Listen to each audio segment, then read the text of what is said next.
acto que hemos organizado aquí para conmemorar el 50 aniversario del fallecimiento de Ernesto Che Guevara y para el cual contamos con un testigo de excepción de su vida, como es su hermano Juan Martín Guevara, coautor del libro Mi hermano el Che, y con Fernando García del Río, periodista de La Vanguardia y autor de La isla de los ingenios. Juan Martín Guevara es hermano de Ernesto Che Guevara, como decía, durante la dictadura argentina. Pasó 8 años en la cárcel por su actividad política opositora y por ser hermano del mítico héroe de la Revolución Cubana. Actualmente trabaja para mantener viva su memoria y ha creado la asociación Tras las huellas del Che. Fernando García del Río nació en Santander, es licenciado en Ciencias de la Información por la Universidad Autónoma de Barcelona y trabaja, como también decía antes, para La Vanguardia. Ha sido corresponsal para asuntos de la Unión Europea y la OTAN en Bruselas y también corresponsal en Brasil y en Cuba, de donde el gobierno lo expulsó en el año 2011 después de 4 años por desavenencias sobre su trabajo periodístico. Es autor del libro La isla de los ingenios, sobre la vida de los cubanos y su propia experiencia en la isla. En la actualidad se ocupa de la información cultural en la delegación de La Vanguardia en Madrid. Antes de dejarles solos ante el peligro, quería agradecer muy sinceramente a Alianza Editorial y a su directora Valeria Chompi por habernos traído aquí al hermano del Che, y también a Casa América de Cataluña, ya que esta actividad que estamos hoy presenciando es fruto de la colaboración entre las dos instituciones hermanas, la Casa América de Cataluña y la Casa América de Madrid, y por supuesto Alianza Editorial. Muy buenas tardes.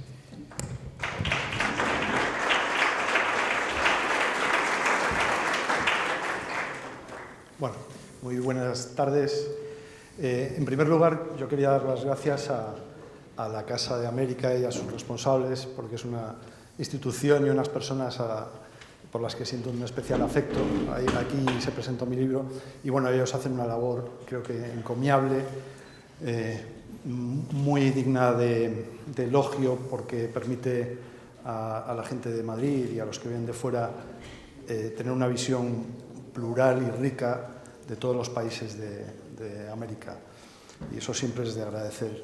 Hacen una actividad febril prácticamente todos los días, hay cosas y todas son interesantes, lo cual es increíble.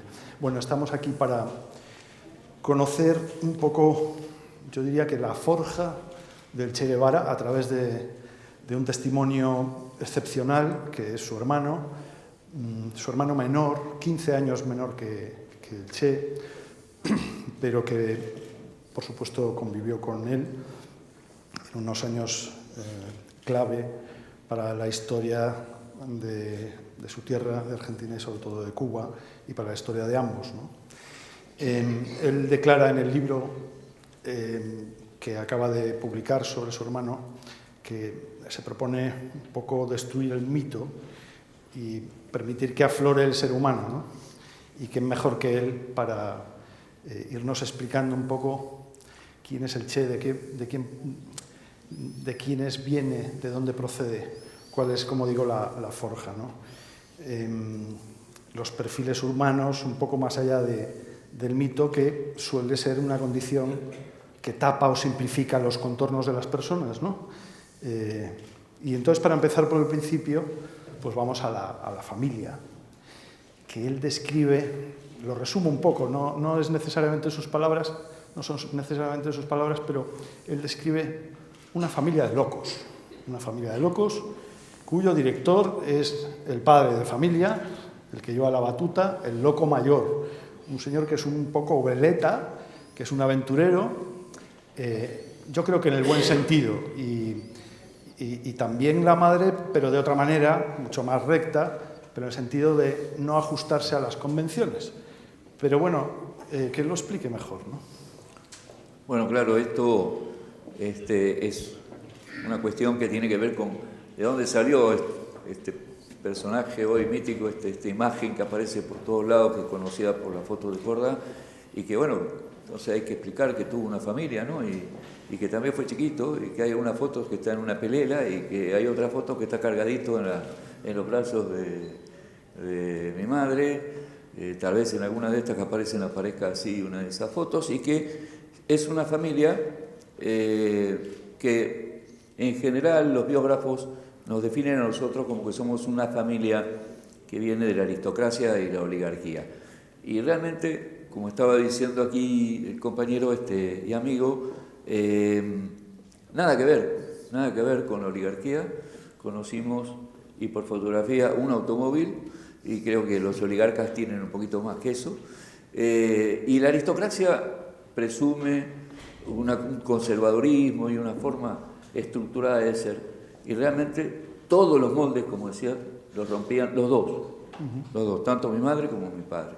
Entonces nosotros crecimos en eso, crecimos realmente, para que ustedes tengan una idea, mi vieja murió joven, el padre entonces, y la madre luego también, y entonces pronto estuvo pupila en un colegio de monjas, francés, de Sacré-Cœur, y estaba pupilo, entonces salía poco.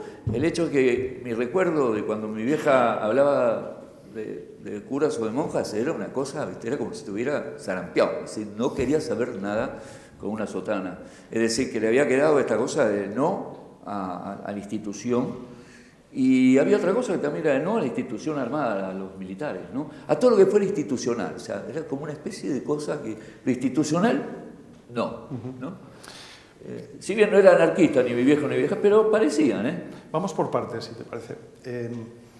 El padre a mí me llama mucho la atención porque se ha hablado menos de él como una persona presuntamente menos influyente en el carácter del Che, ya luego lo veremos, que tiene el Che de cada cual, pero que es un señor que vienes a definir como un campeón, cantamañanas, veleta, aventurero, que empieza negocios que no acaba y como un tipo con una disciplina, bueno, pues muy relativa. Sigue, por favor. ¿Cómo era tu padre? Bueno, eso como lo estás definiendo, ¿no? O sea, no creo que haya... Por ejemplo, mi viejo había empezado a estudiar arquitectura y no terminó. No sé si habrá estudiado alguna... Era un tipo inteligentísimo, un gran artista, un pintor y sobre todo dibujante extraordinario, un caricaturista extraordinario. Y yo digo que como artista, todos los artistas pueden agarrar la realidad y manipularla un poquito, ¿no? En realidad es una mentira, pero bueno, es una mentira que ellos están autorizados porque son artistas, es decir, entonces pueden manipular la realidad. Bueno, mi viejo era eso, mi viejo nunca se sabía muy bien cuando hablaba si lo que estaba diciendo era así o más o menos así o qué es lo que era. Y creo que esta cosa de la movilidad de él, de estar siempre haciendo cosas, pensando, esa energía constante, nos trasladó a nosotros esta cosa, ¿no? Esta cosa de no estar quietos nunca, de estar siempre de acá para allá, de hacer cosas, de pensar. Entre mi vieja y mi viejo los dos tenían un criterio respecto de que había que ser los mejores. Y mi vieja había que ser los mejores con ética, con transparencia. Mi viejo como fuera. Había que ser los mejores, con trampa, como venga, pero había que ser los mejores. Y ellos dos había un dicho que era en la familia, que era ya tradicional, ¿no? Cuando ibas a protestar por algo, a llorar a la iglesia. A llorar a la iglesia. Acá no. Es decir, era bueno, arreglátelas como puedas, ¿viste? No me vengas aquí con problemas y con temas de lo que te pasó. Y esta era la cosa de todos los días que yo viví y que escuchaba de mis hermanos en cuanto a lo que vivieron ellos cuando eran chicos, porque como yo tengo 15 años de diferencia, por ahí a lo mejor algunas cosas que yo viví no eran las mismas. No, pero era así, era de locos, de verdad, la casa. Celia era más estructurada, vamos a decir, la madre, ¿no? Más concienzuda en los estudios y en ese sentido muy influyente en la vida y en la formación del Che, porque además, como casi todo el mundo sabe, el Che Guevara tenía asma, tenía un asma agudo que le condicionaba los movimientos y le obligó hasta los 9 años a estudiar en gran medida con su madre en casa, ¿no? Ella le enseñaba un poco lo de la escuela, pero también otras cosas, y le orientaba en el aprendizaje, le hacía, por ejemplo, estudiar francés, ¿verdad? te pido una vez más que lo desarrolles. Bueno, claro, estas son cosas que yo he escuchado, no las he podido vivir personalmente por la diferencia de edad, pero bueno, mi vieja, como estudió en este colegio que era francés, era bilingüe y creo que leía y escribía casi mejor quizás en francés que en español, y tenía además una cultura muy de Francia, de los escritores y demás. Y mi hermano Ernesto y Celia, que le seguía también, tuvieron influencia del francés con mi vieja y estudiaron francés, pero después ya se ve que mi vieja se cansó y ya no llegó para los demás, ya el francés se fue perdiendo. Pero además de eso, sí he escuchado toda la cuestión de la persistencia de la vieja en el estudio, en casa, para cuando estaba enfermo y no podía, y cuando fuera a la escuela ya tuviera lo que había que estudiar, lo tuviera estudiado. De ahí creo que viene todo el tema de la gran afición por la lectura, ¿no? De él y de todos nosotros. Es decir, como decía un amigo de la familia, Calica, que en casa no podía faltar comida, pero lo que no podía faltar eran máquinas de foto y libros. Eso no podía faltar. Había libros de todas clases. Era bien ecléctico el tema de qué es lo que se leía. Se leía de todo.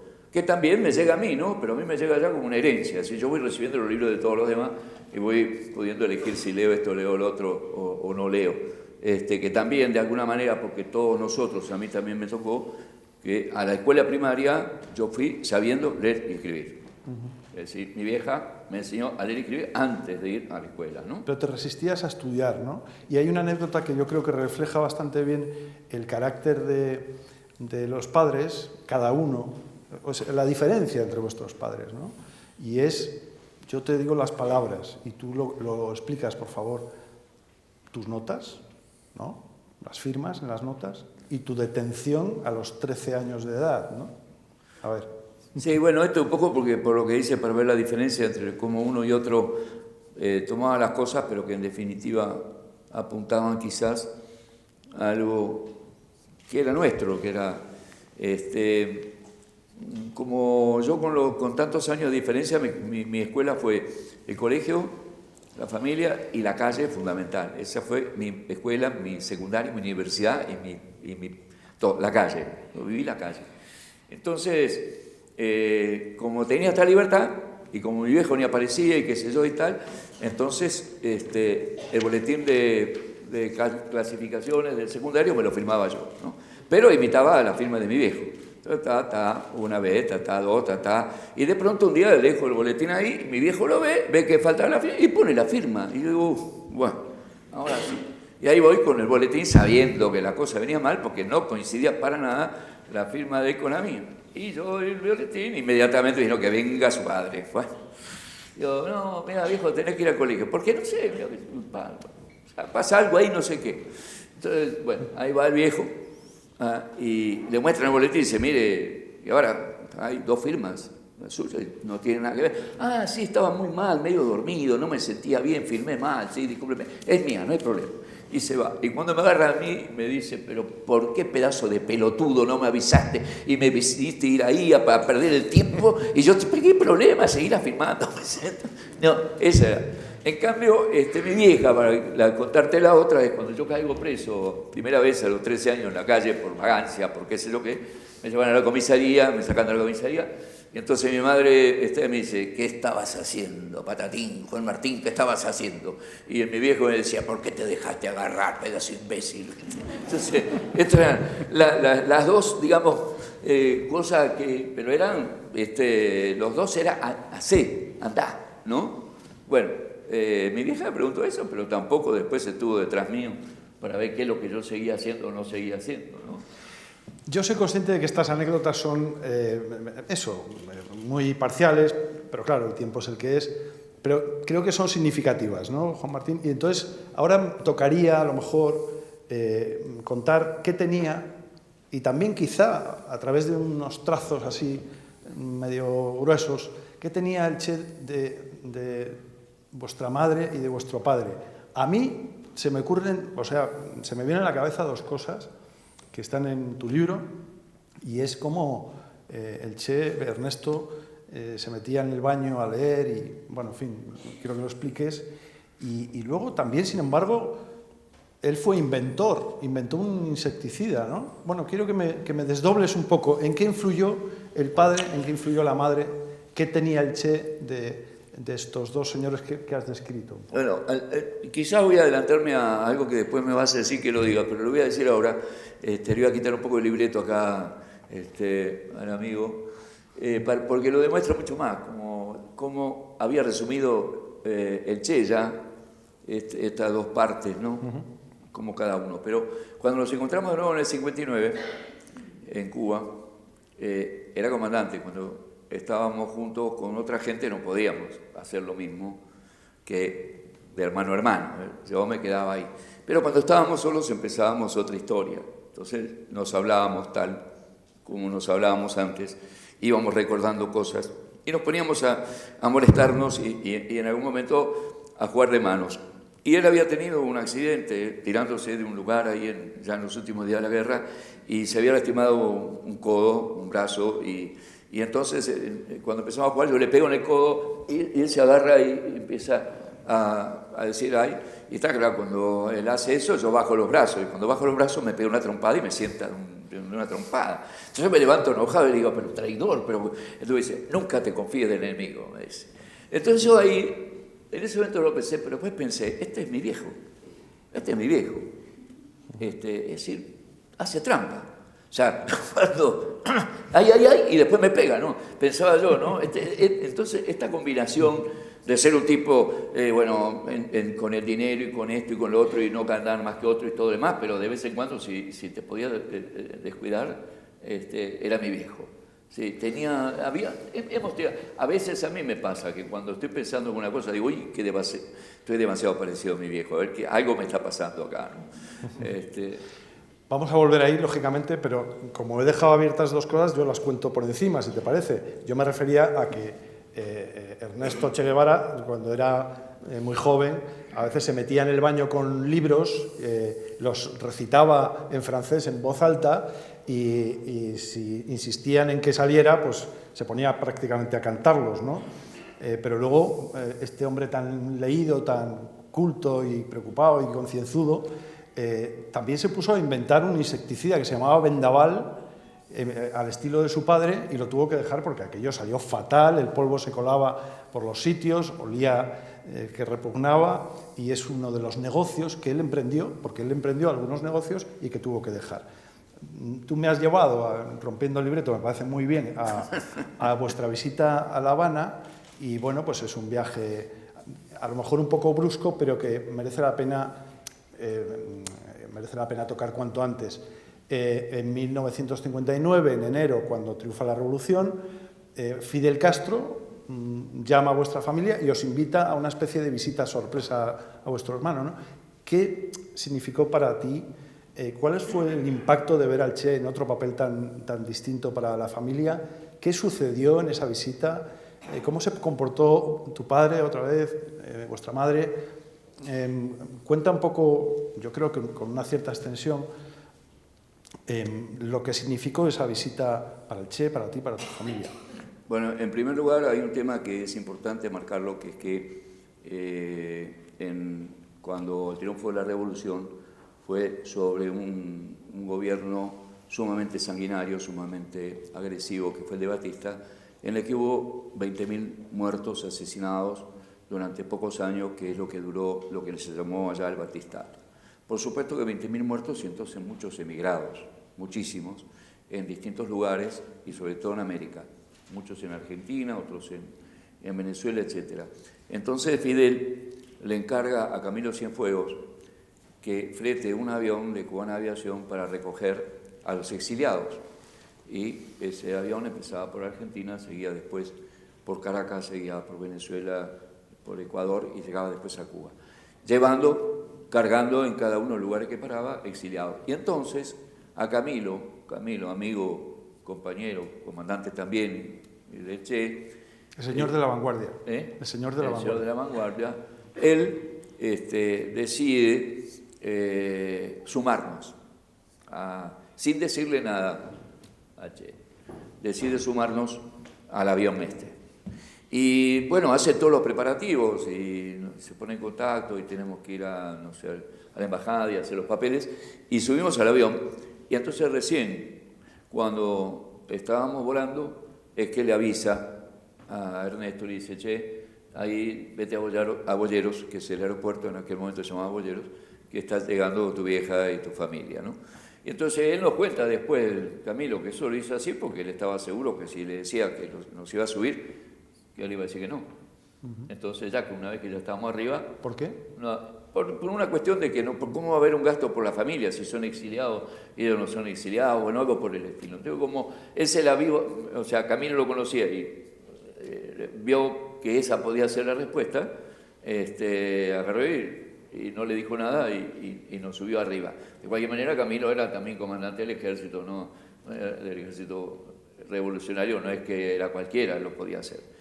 Pero así llegamos y bueno, así nos encontramos después de dejar, o me encontré, para decirlo yo, a un hermano, Ernestito, y me encuentro con el comandante, ¿no? Comandante Ernesto. Ernesto, yo no sé si ya en ese momento se ponía Che, porque cuando firmaba, porque al principio no se ponía Che, era el comandante Ernesto Guevara, pero después ya empieza a poner comandante Ernesto Che Guevara, ¿no? En las firmas.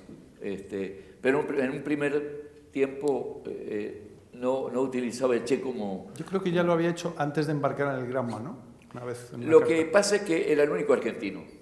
Entonces, como los argentinos por allá nos llamaban Che, entonces era el Che, porque era el único argentino, era el Che. Entonces, un poco era el Che, y era el Che, era el Che. Ahora, en las primeras cartas que él escribe en Cuba, creo que no ponía Che Guevara, pero bueno, comandante sí. Creo que comandante Che Guevara. Y bueno, esa impresión, ¿no? ¿Qué impresión? Y dos impresiones. Una es encontrar un país convulsionado, revolucionado, movilizado por todos lados, y un hermano con una importancia y un nivel que uno se quedaba ahí, ¿no? Porque lo estaban demostrando todos los que estaban alrededor. Cómo lo admiraban o lo respetaban o lo obedecían. Pero bueno... Tú 15 años tenías, ¿eh? Yo 15, sí. Y bueno, para mí, que más yo venía, sí, de una militancia estudiantil, pero de una calle de jugar al fútbol, o a la pelota, como le decíamos nosotros, y encontrarme ya ahí, y además encontrarme con algunos oficiales del ejército rebelde que tenían 17 años, 18, ¿sí? 19. Y que después, bueno, yo estuve mucho en esos 3 meses con ellos porque vivía muy metido con la escolta y después los volví a encontrar muchos años después, ¿no? Tu hermano estaba a cargo nada menos que del Tribunal Supremo de las sentencias sumarísimas que condenaban y ejecutaban a los responsables del régimen de Batista, que tú dices que no eran ningunas hermanitas de la caridad, pero eso tiene que impresionar a cualquiera por todo lo que significa. Y me parece que él no te dejó ir al fuerte de la Cabaña, donde se hacían las ejecuciones, pero asististe a algún juicio, ¿verdad? ¿Lo puedes contar? ¿Puedes contar qué te parecía eso, cómo lo vivías? Bueno, en principio, hoy también en una pregunta yo lo aclaro, porque muchas veces se toma entre esta cuestión de los que admiran y los que denuestan. El tema de el Che era un asesino porque participó en el fusilamiento de gente que incluso eran nada más que opositores o disidentes. Entonces, cuento que hace 4 o 5 días o 10 me hizo una entrevista a un periodista alemán y me hace la misma y me dice, bueno, pero no todo fue claridad. Hay parte oscura, porque él fue el que firmaba las sentencias de muerte de mucha gente que... Entonces, yo le dije, como era para el público alemán, le digo, bueno, habría que preguntarle a los alemanes qué les parece el tema de los juicios de Nuremberg. Si, por ejemplo, haber ahorcado y haber mandado a la pena de muerte a los asesinos, nazis asesinos de Auschwitz y demás, si eso estaba mal, si eran asesinos, entonces los jueces, ¿no? Porque en Cuba había habido 20.000 muertos asesinados por gente del gobierno de Batista, y habían sido tomados presos y habían sido declarados culpables y habían tenido una defensa y habían tenido un abogado defensor y habían sido condenados a muerte en un país donde había condena a muerte. Y de los que habían tomado presos, hubo una cantidad que no eran todos los que habían tomado presos, que fueron ejecutados. Y el jefe de esa unidad era el que firmaba las ejecuciones, pero no era el que firmaba, el que hacía los juicios.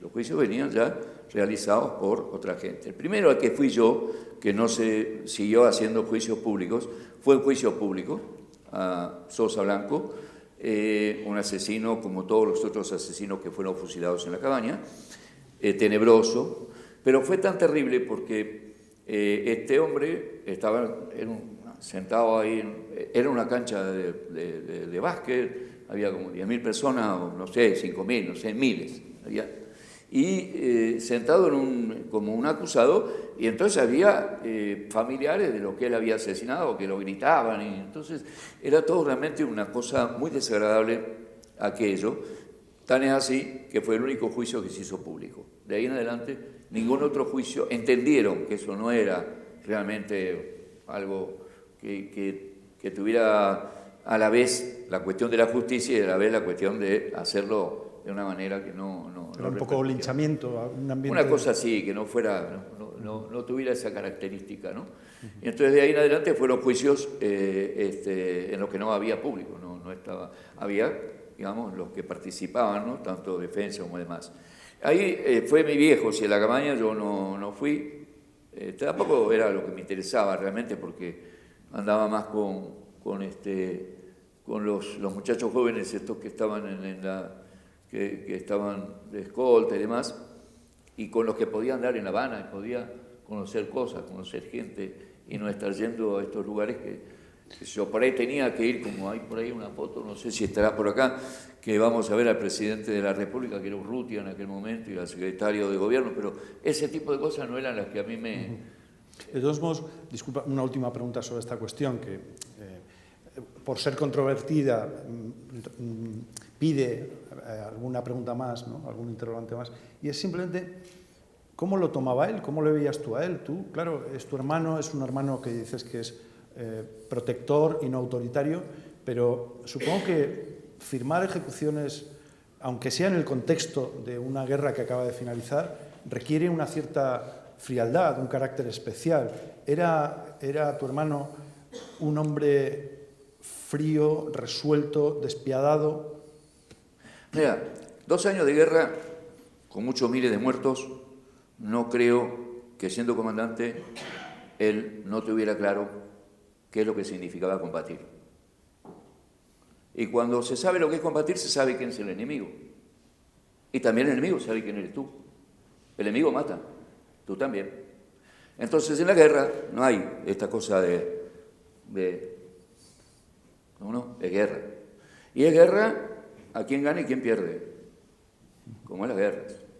Entonces, esta fue una guerra, y él era comandante. ¿Con cuánta frialdad combatía? No lo sé. ¿Con cuánta odio lo hacía? No lo sé.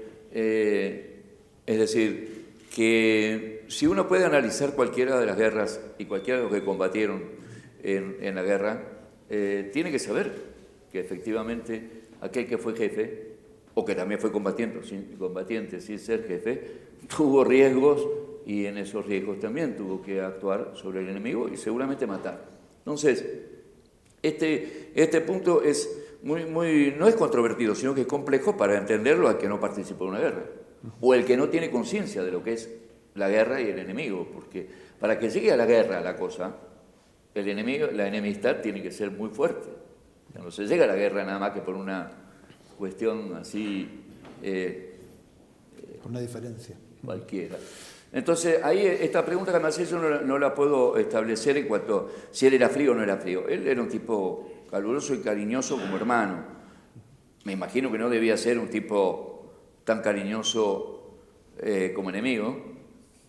Me imagino, no te lo puedo responder. Sin de duda. hecho...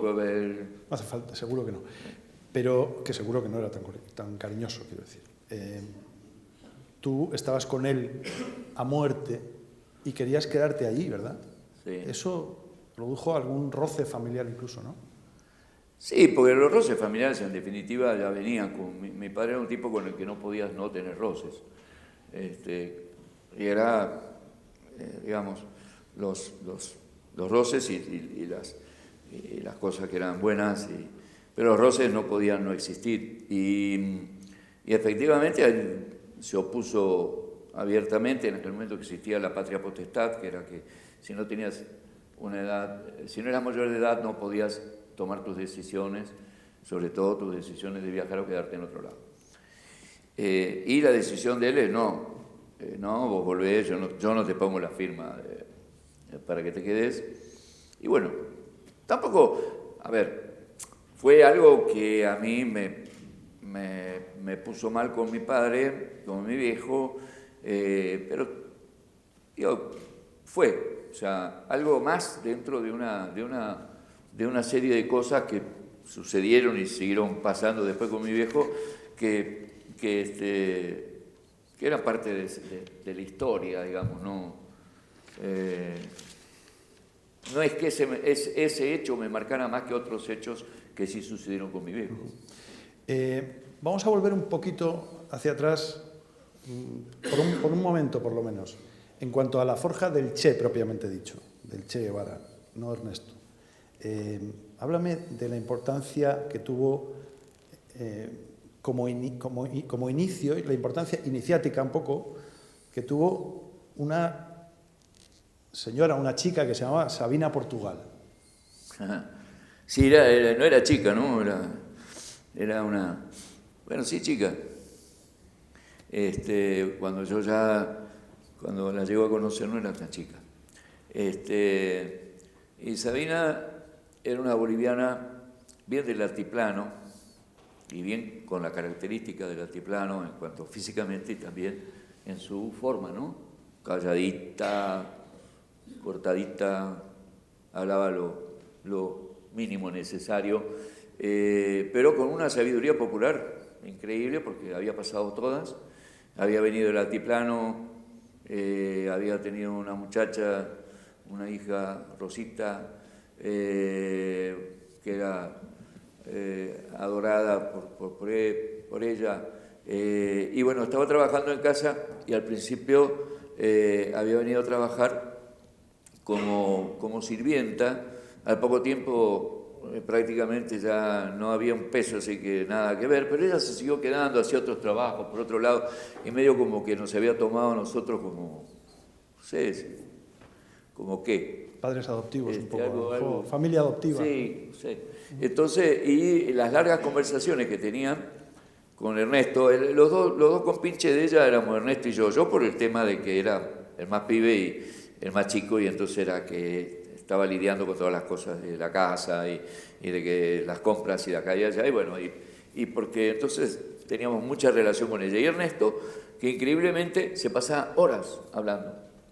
Y escuchándola, es la primera vez que uno escuchaba que hablar a largo rato, Sabina. Y a mí se me ocurrió pensar, muchos años después, que ese aprendizaje que había tenido él a través de Sabina, de lo que era el Bolivia de abajo, el Bolivia del pueblo, Sabina se lo había trasladado y un poco también lo decía Calica cuando pasaron por ahí, que decía, extraordinariamente Ernesto es como si supiera cosas de acá, ¿no? De acá de Bolivia.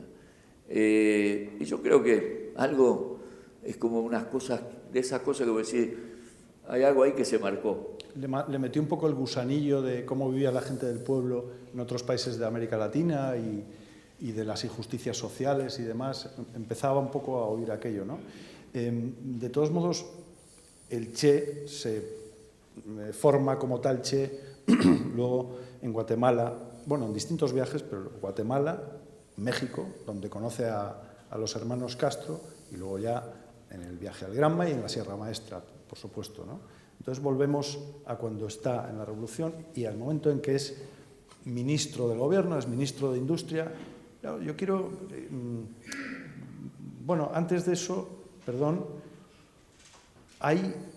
estoy recordando una carta o un intercambio de cartas entre vuestra madre y él un poco tensa. Es decir, cuando él decide unirse a lo que va a ser la Revolución Cubana, vuestra madre dice, bueno, a ver, en Argentina tenemos problemas, ¿por qué no vienes aquí a combatir? ¿Por qué te me vas, no? Ahí hubo... Lo que está escrito es tenso, ¿no? Sí, entre mi vieja y Ernesto se decían las cosas claritas, ¿no?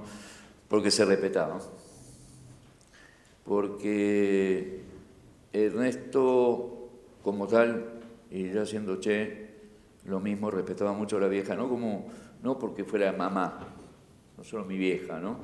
Sino en su manera de ser, en su pensamiento, en su firmeza.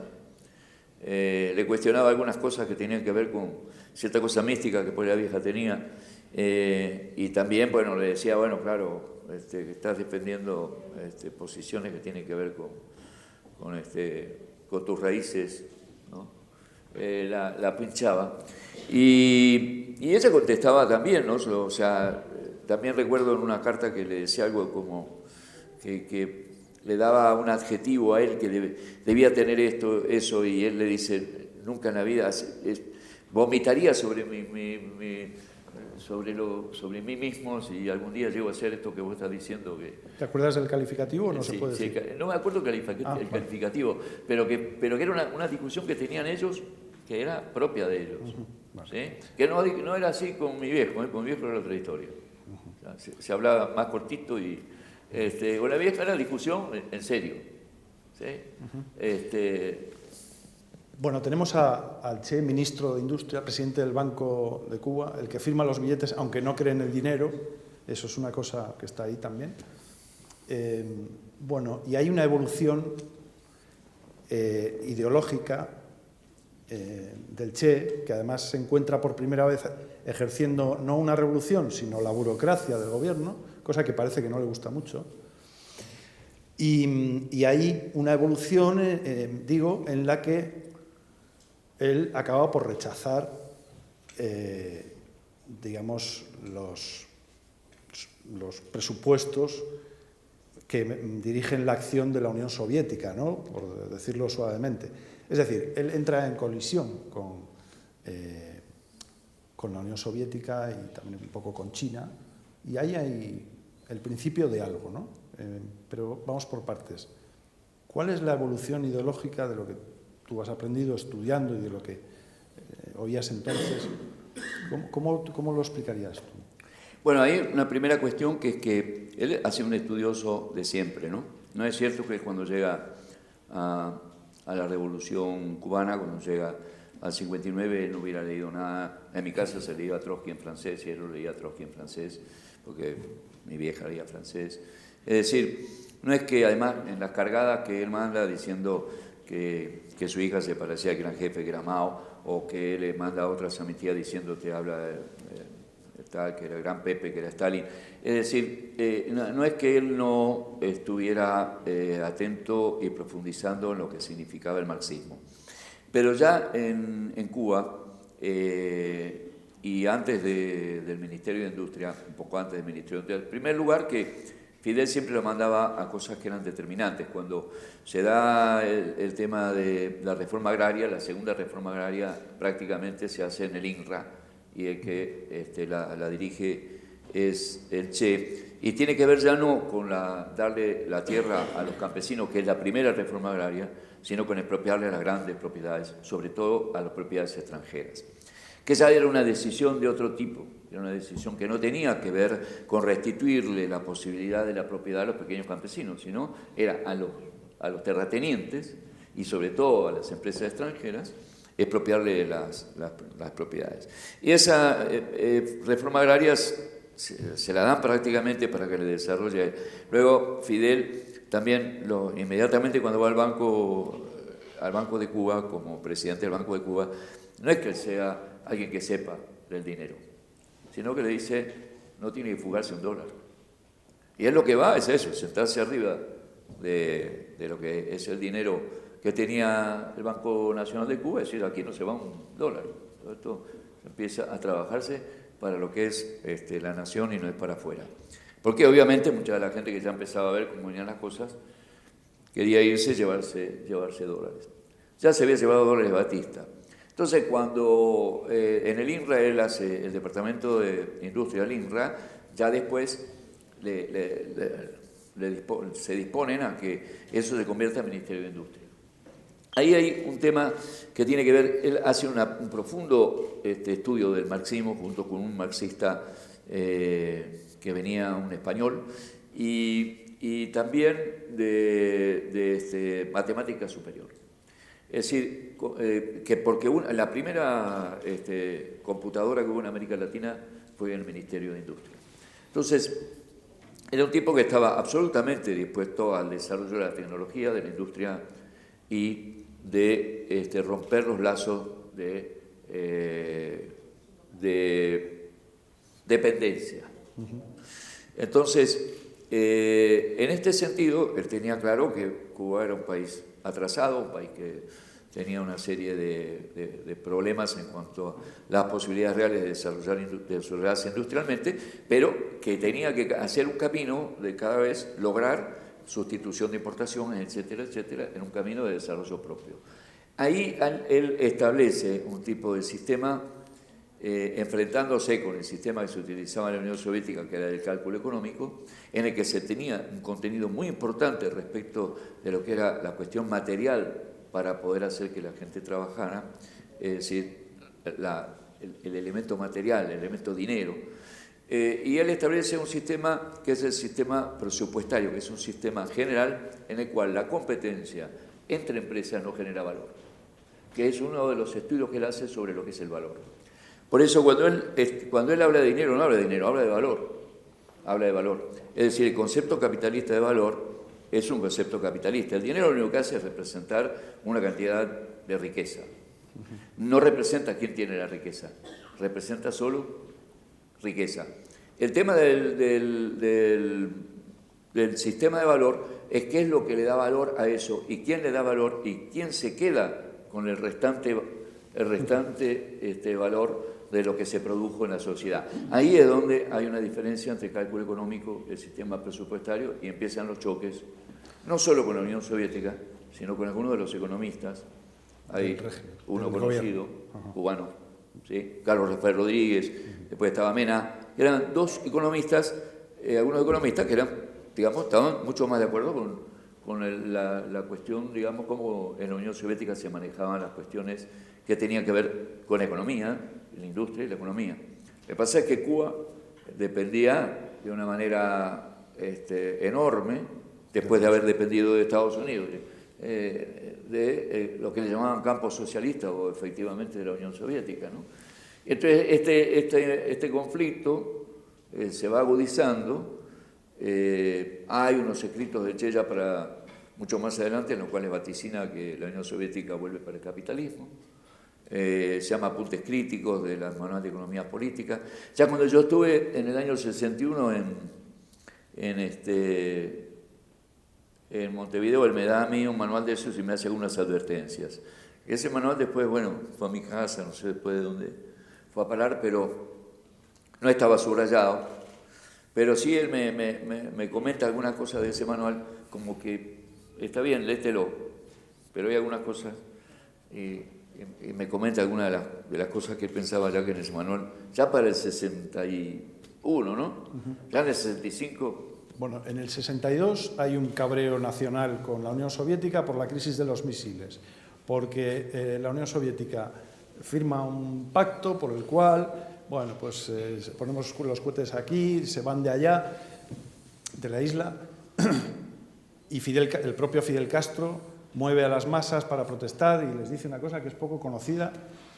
Bueno, les dice no, la gente, supuestamente de manera espontánea, se manifiesta después de la crisis de los misiles descontenta con el hecho de que Moscú se haya llevado los misiles de la isla y la gente grita Nikita Khrushchev, Nikita, mariquita, lo que se da no se quita. Bien, con ese precedente llegamos a esa dependencia creciente de la Unión Soviética que subsidia la economía cubana y que compra inmensas cantidades de azúcar, entre otras cosas.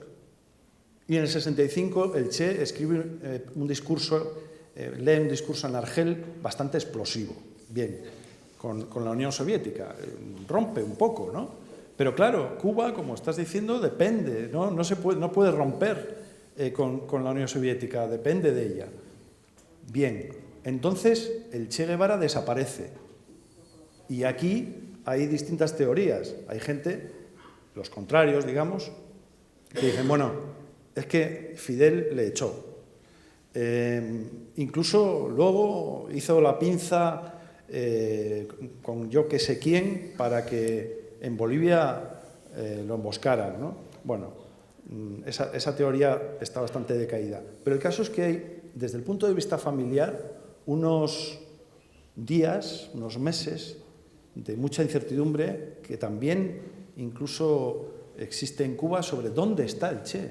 Me parece que es la primavera de 1965, ¿no? Explícalo, porque luego el Che aparece en el Congo, pero ¿qué pasa ahí? ¿Y cuál es tu teoría o lo que tú piensas de por qué se va el Che Guevara? ¿Se va a hacer la revolución?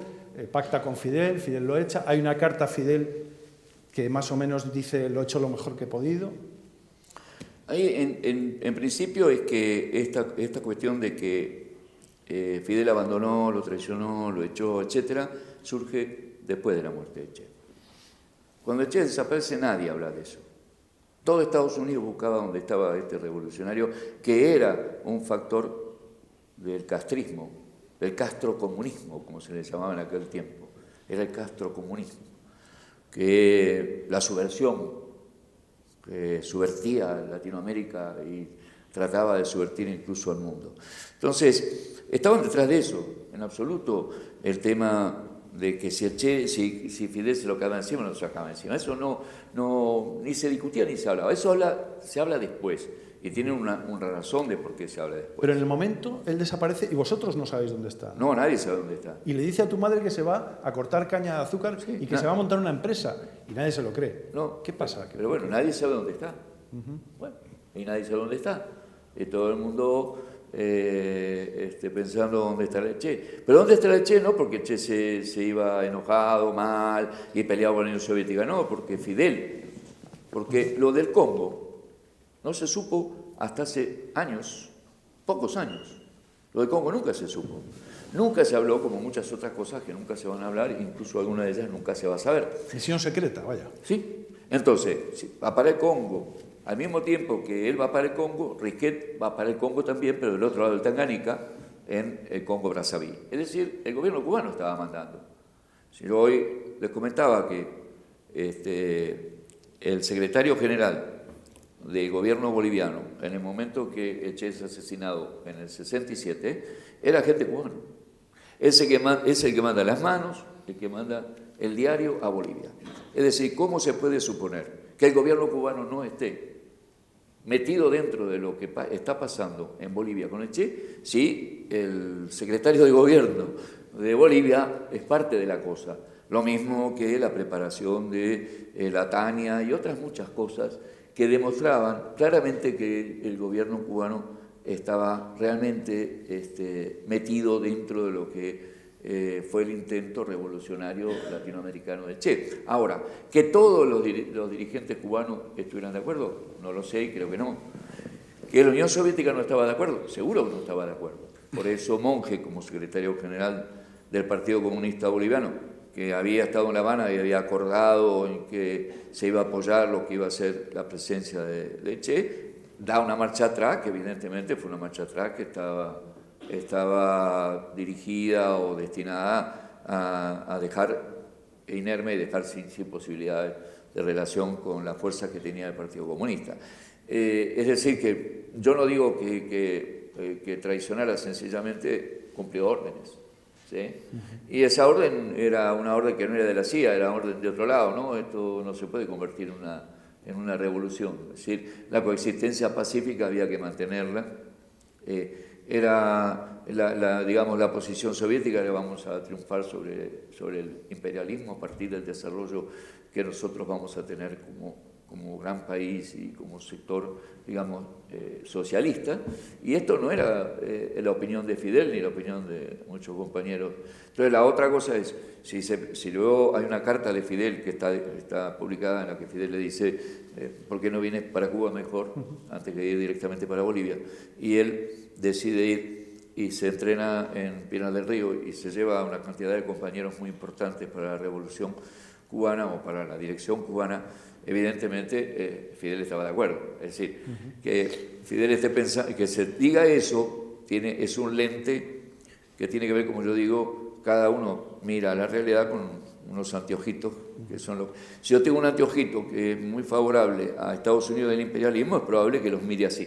Y si tengo uno que es más favorable a los pueblos y a la revolución, es probable que lo mire de otra manera. Y entonces ahí vienen las opiniones, ¿no? O sea, ninguna opinión es ingenua. De todos ninguna. Modos, o sea, opinión sobre Che no es ingenua.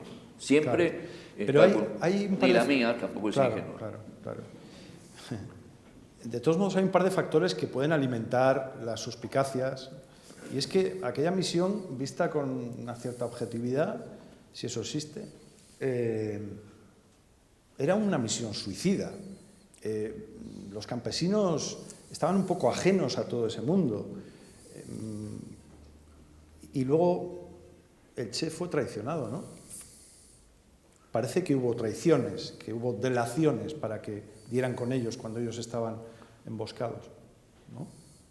A ver, hoy me preguntaban sobre... Pero lo que te pregunto es esto. Sí, pero yo te lo voy a contestar elípticamente porque soy jesuita casi.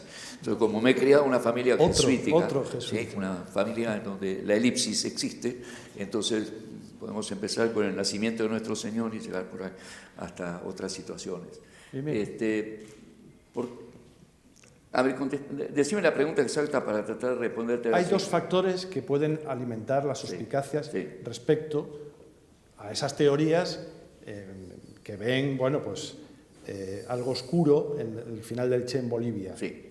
Una, el hecho de que era una misión muy incierta y muy suicida, no había un apoyo popular y campesino claro, y dos, que parece claro que hubo traición en la captura, o sea que llegaron al Che a través de alguna traición, que no sabemos de dónde viene. Yo te di dos datos. El primer dato es que había servicios de inteligencia que estaban metidos, porque si no, no podía ser que el secretario de gobierno del gobierno boliviano fuera un agente cubano. No podía ser. Era un servicio cubano. Segundo dato es que el secretario general del Partido Comunista era KGB, no hay ninguna duda, servicio. Que este muchacho Rodríguez, que estaba en la captura, era de la CIA. Evidentemente estaban todos los servicios metidos en eso. O sea que hubo delaciones, las hubo, que hubo traiciones, las hubo, que hubo errores, los hubo, si no, otro gallo cantaría, como dice la canción. Entonces, ahora, ¿cuáles fueron los errores? ¿Y cuáles las traiciones? Yo no sé si algún día se va a saber. Pues yo digo, Monge no traicionó. Monge era contrarrevolucionario. Monge no quería la revolución. Monge no quería una Latinoamérica revolucionaria. Monge quería tranquilidad porque era el secretario general de un partido tranquilo, no molesten. Ahora, ¿por qué él dice que sí cuando está en La Habana? Probablemente porque no cree que la cosa realmente va a venir en serio y que le van a llegar entonces un contingente de ahí y que después entonces en la reunión tiene que decir, no, yo no, si no soy yo el jefe, no. Pero ya sabía él que era imposible. O sea, él está proponiendo algo imposible para que entonces no tener él la responsabilidad de retirarse. Ahora, si vos me preguntas a mí si él es el delator, yo no te puedo decir si él es el delator o quién es el delator para que lleguen a donde está el primer campamento y entonces ya tengan una sorpresa. O por qué hay una represión de los mineros antes. Bueno, alguien entonces avisó, porque los mineros eran, con Moisés Guevara, uno de los sectores que se iba a sumar. Es decir, que hay tantas cosas dentro de lo que significa estas historias de los servicios de inteligencia que no vamos a saber nunca, pero que errores hubo, los hubo. Que hubo delaciones, las hubo. O sea, ahora, la combinación de errores y delaciones, ¿cuáles fueron? Es hoy para mí, bueno, sería absurdo que yo me trate de dar una explicación de esto, ¿no? Se trataba de tener tu impresión de persona que eres el hermano y una persona que ha estudiado especialmente todo aquello. Claro, pero para eso hay que meterse dentro de lo que nadie te da, ¿viste? Que son los papers. Esos papers que no... Hablando de errores, vamos a hablar de errores y de aciertos.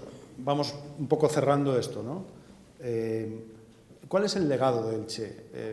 Porque el Che está en más camisetas que nadie, que nada en este mundo. Es, si no me equivoco, o se dice que es el segundo icono más importante de la historia de la humanidad después de Jesucristo. Es decir, la segunda imagen más difundida, más reproducida. Pero otra cosa es que la gente sepa muy bien qué pensaba y pueda valorar con cierto criterio qué dejó de bueno y de erróneo, ¿no? Entonces, bueno, pues yo te pido tu opinión, que no es objetiva, obviamente, pero que sí es cualificada y diferente. Yo lo que digo es la explicación, ¿no? Si en el 67 es asesinado, en lugar de ser juzgado y ponerlo preso o lo que fuera, no, vamos a matarlo. Pero además vamos a esconder el cuerpo. No hay cuerpo. ¿Está muerto o no hay cuerpo?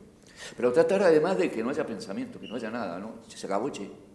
Pero resulta que este Che resurge, este Che renace, como dice Galeano, es el nacedor, vuelve a nacer. Y vuelve a nacer, y entonces, no, bueno, ahora entonces hacemos una película y salen unas películas que es un bárbaro, y no, parece que tan bárbaro no es. Entonces después vamos a frizarlo, ¿no? Pero tampoco. Entonces después, y así sucesivamente van intentando, ¿sí?, que esta imagen no siga creciendo. Es a pesar de los pesares de quienes han intentado que no crezca, que la imagen crece.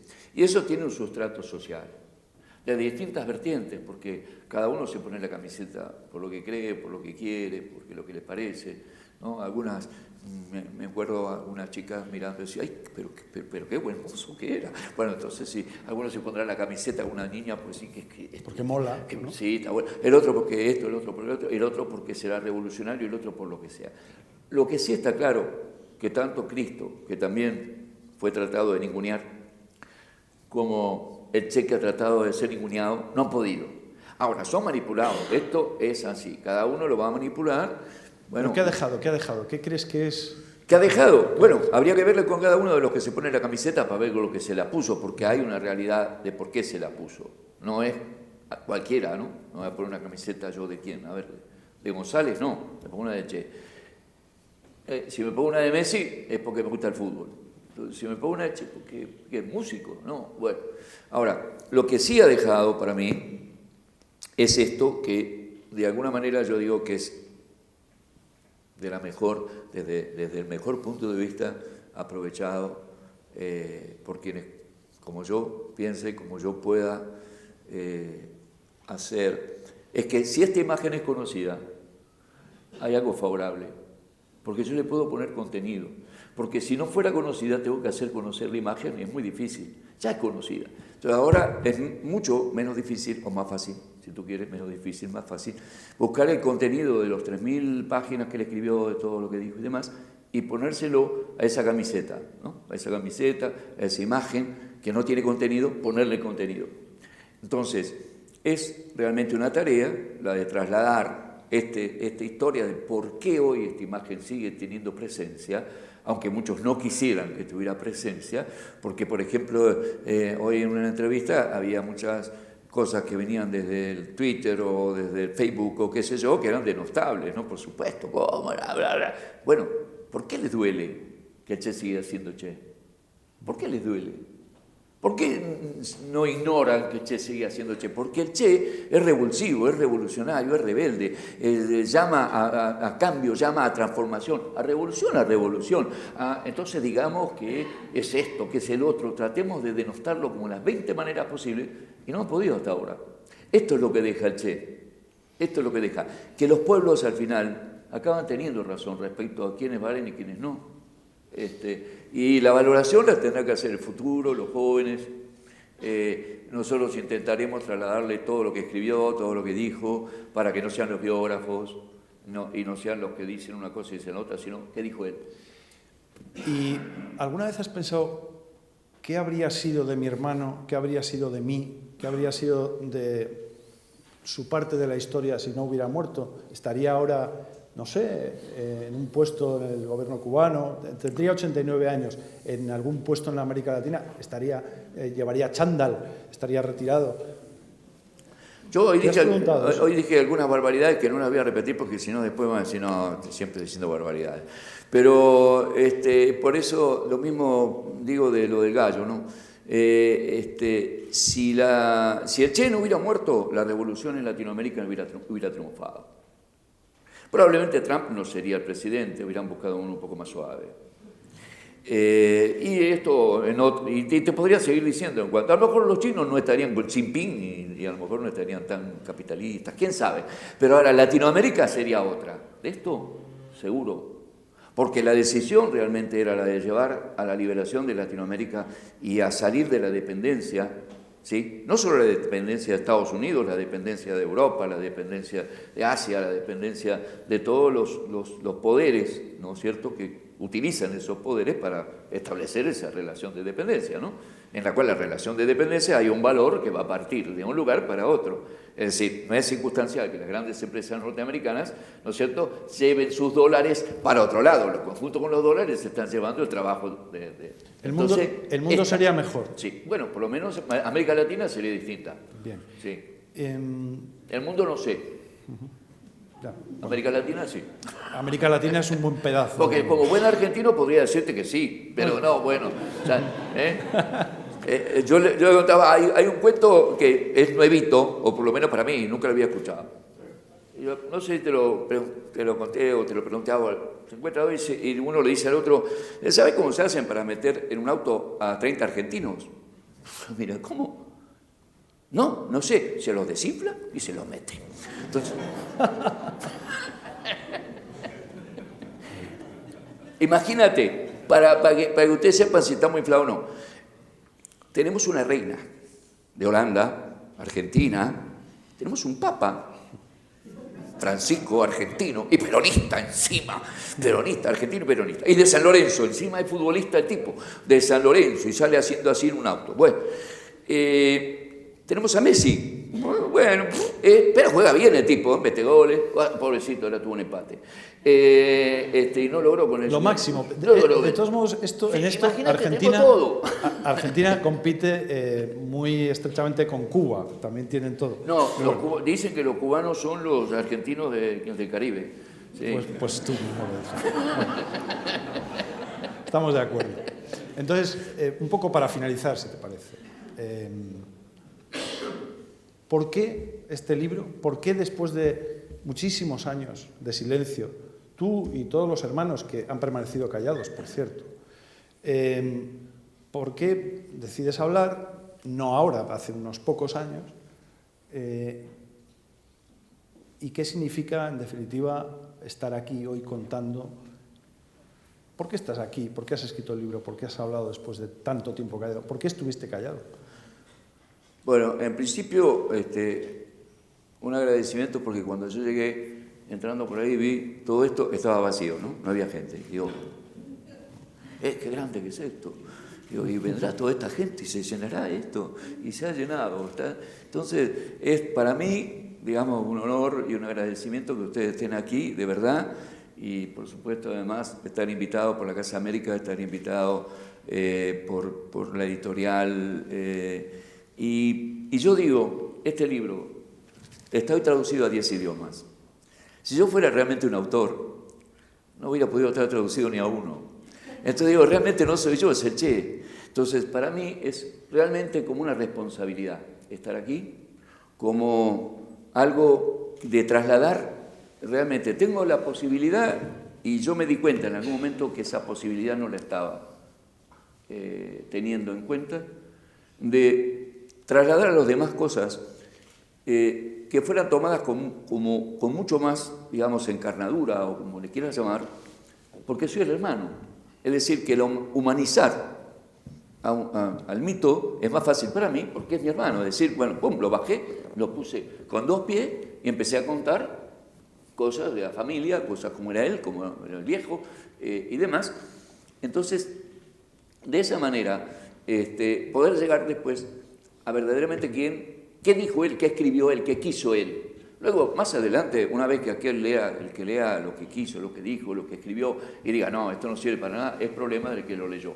Pero hasta ahora son muy pocos los que han leído realmente las 3.000 páginas, no te digo las 3.000, ni siquiera unas cuantas páginas, más que una biografía o el diario del Che en Bolivia o cosas por el estilo. Entonces, leer lo que él dijo, leer lo que él dijo. A partir de ahí, uno puede realmente decir, no, imposible.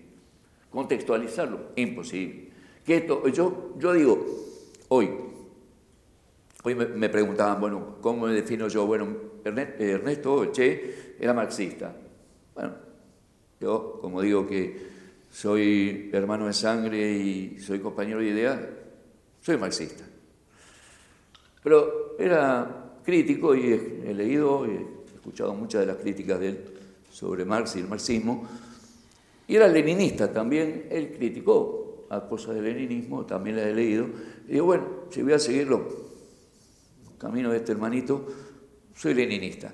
¿Pero qué me queda? Ser guevarista, porque, bueno, soy Guevara y además de mi hermano voy a ser guevarista. Ahora, ¿qué le agregue? Yo digo lo siguiente. El tema de Marx, en definitiva, como se plantea, como él lo plantea, es un tema que no tiene que ver con lo ético y con la justicia. Tiene que ver con que el sistema capitalista, estudiado y desarrollado por Marx, y puesto sobre el contexto de los años 60 por él, no cierra el capitalismo, no resuelve los problemas. No es solamente una cuestión ética, es una cuestión de imposibilidad. Hay veces que las cosas son imposibles. Bueno, es imposible que este sistema termine resolviendo el problema del conjunto de la sociedad. Va a resolver en todo caso el de una parte. Pero no pudiendo resolver el de todo, al final no resuelve el todo. Los conflictos siguen, la crisis sigue. Entonces, ¿por qué leninista es él? Porque él dice que sin organización no hay posibilidad de hacer el cambio. Alguien lo tiene que hacer. Hay actores sociales, pero los actores sociales que son los necesitados del cambio, tienen que organizarse para el cambio, si no, no hay posibilidad. Y la tercera que él habla es de la conciencia. Sin conciencia, el cambio que se haga vuelve para atrás. Vuelve para atrás, porque es que se va a volver a la situación anterior, a lo que yo pensaba antes, o a lo que la sociedad pensaba antes. Entonces, creo que esto es, en definitiva, la tarea de tratar de trasladar estas ideas escritas por él. Para que terminar, de verdad, y sé que estoy proponiéndote un reto muy importante como argentino, elíptico, ¿puedes definir en 2 frases, de verdad, una frase o 2 de prórroga, quién era el Che? Sí, recién se reían porque yo decía, no soy conciso, no puedo ser conciso. Es posible que yo sea... Esa palabra para mí no existe en el diccionario, conciso. Dicho lo cual...